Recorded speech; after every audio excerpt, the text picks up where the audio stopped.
was the best position to fire on that camp. ভারতের মানচিত্র আর আগের মতো নেই। মানচিত্রের ডান দিকের সেই বিশাল অংশ যাকে আমরা গর্বের সাথে সেভেন সিস্টার্স বলি তা আর ভারতের সঙ্গে যুক্ত নেই। কাশ্মীর নেই, এমনকি দক্ষিণ ভারতও বিচ্ছিন্ন। এটি কি নিছকই কল্পনা, নাকি এর পিছনে চলছে গভীর কোনো ষড়যন্ত্র? আজকের ভিডিওতে জানবেন এমন সব তথ্য যা মিডিয়ায় আপনি কখনোই শোনেননি। ভারতের মানচিত্র কি আসলে খণ্ড বিখণ্ড হতে চলেছে তা জানতে ভিডিওটি শেষ পর্যন্ত দেখুন, কারণ শেষেই লুকিয়ে আছে আসল রহস্য।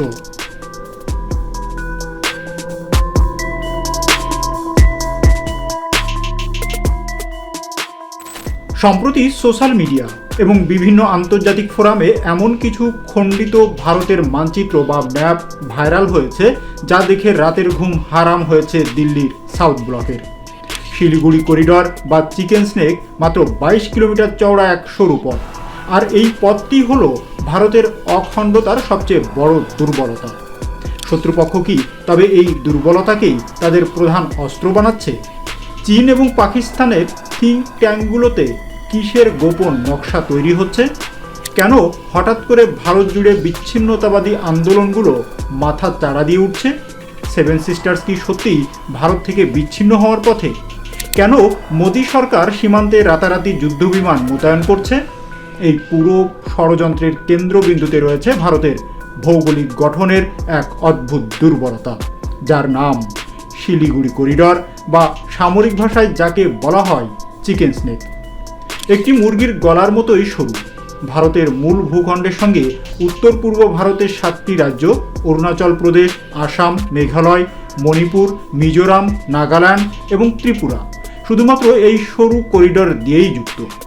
শত্রুপক্ষের সমরবিদরা বহু বছর ধরেই এই জায়গাটিকে ভারতের অ্যাকিলিস হিল বা মরণ ফাঁদ হিসাবে চিহ্নিত করছে।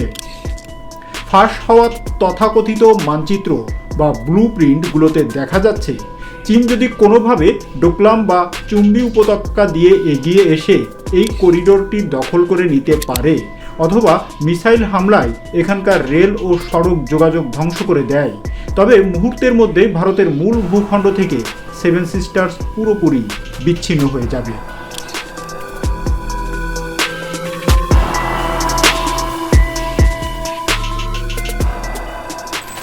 যদি এই যোগাযোগ বিচ্ছিন্ন হয়ে যায়, তবে অরুণাচল প্রদেশে মোতায়েন করা হাজার হাজার ভারতীয় সেনা কিভাবে রসদ পাবে?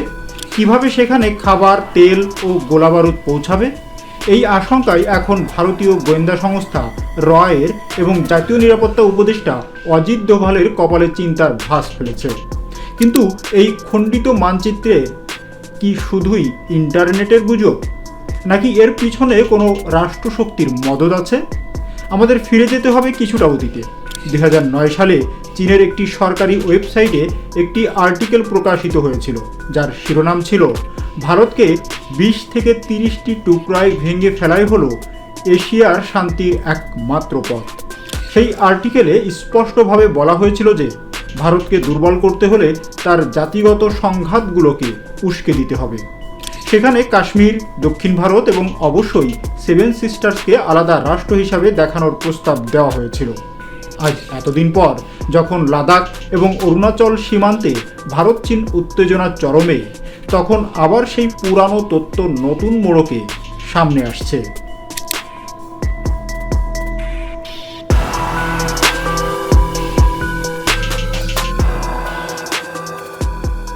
সম্প্রতি ডার্ক ওয়েব এবং বিভিন্ন চীনা সোশ্যাল মিডিয়া প্ল্যাটফর্মে এমন কিছু ম্যাপ দেখা গেছে যেখানে অরুণাচল প্রদেশকে দক্ষিণ তিব্বত বা জ্যাংনান হিসাবে দেখানো হয়েছে। শুধু তাই নয়, পুরো উত্তর পূর্ব ভারতকে ভারতের মানচিত্র থেকে মুছে দিয়ে তাকে একটি স্বাধীন বা বিতর্কিত অঞ্চল হিসাবে চিহ্নিত করা হচ্ছে।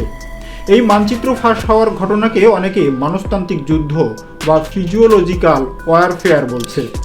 এর মূল উদ্দেশ্য হলো ভারতের নাগরিকদের মনে ভয় ঢুকিয়ে দেওয়া এবং উত্তর পূর্ব ভারতের বিচ্ছিন্নতাবাদী গোষ্ঠীগুলোকে বার্তা দেওয়া যে তোমরা একা নও, তোমাদের পাশে বড় শক্তি আছে। বাইরের শত্রুর চেয়েও বড় বিপদ হলো ঘরের ভিতরের আগুন।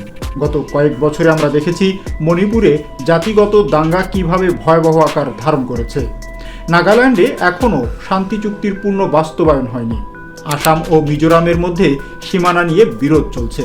প্রশ্ন হলো, হঠাৎ করে কেন এই শান্ত পাহাড়গুলো অশান্ত হয়ে উঠছে?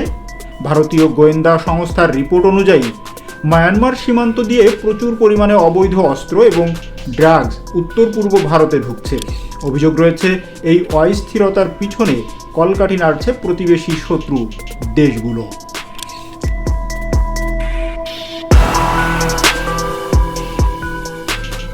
খণ্ডিত মানচিত্রের এই তত্ত্বটি ভাইরাল হয়েছে তার সফলতার জন্য প্রয়োজন স্থানীয় মানুষের ক্ষোভকে কাজে লাগানো। বিচ্ছিন্নতাবাদী সংগঠনগুলো যারা একসময় প্রায় নিষ্ক্রিয় হয়ে পড়েছিল, তারা কি আবার নতুন করে অক্সিজেন পাচ্ছে? মণিপুরের ঘটনায় দেখা গেছে অত্যাধুনিক বিদেশি অস্ত্রের ব্যবহার। এই অস্ত্রগুলো কারা সরবরাহ করছে? যদি চিকেন স্নেক করিডর ব্লক করা হয় এবং একই সময় সেভেন সিস্টার্সের ভিতরে সিভিল ওয়ার বা গৃহযুদ্ধ শুরু করে দেওয়া হয়, তাহলে ভারতীয় সেনাবাহিনীর জন্য পরিস্থিতি সামলানো অসম্ভব হয়ে পড়তে পারে। একই সমরবিদদের ভাষা অনুযায়ী বলা হয় 2.5 ফ্রন্ট ওয়ার, অর্থাৎ একদিকে চীন, একদিকে পাকিস্তান এবং অন্যদিকে দেশের ভিতরের এই অভ্যন্তরীণ শত্রু। পরিস্থিতি যে কতটা গম্ভীর তা বোঝা যায় ভারত সরকারের সাম্প্রতিক কিছু পদক্ষেপে। এই খণ্ডিত মানচিত্রের ব্লুপ্রিন্ট ভেস্তে দিতে দিল্লি এখন মরিয়া। মোদী সরকার ক্ষমতায় আসার পর থেকেই লুক ইস্ট পলিসি থেকে সরে এসে অ্যাক্ট ইস্ট পলিসি গ্রহণ করেছে। কিন্তু কেন? কারণ একটাই, কানেক্টিভিটি বা যোগাযোগ ব্যবস্থা। ভারত বুঝতে পেরেছে শিলিগুড়ি করিডর যদি বন্ধ হয়ে যায়, তবুও যেন বিকল্প পথে নর্থ ইস্টে পৌঁছানো যায়।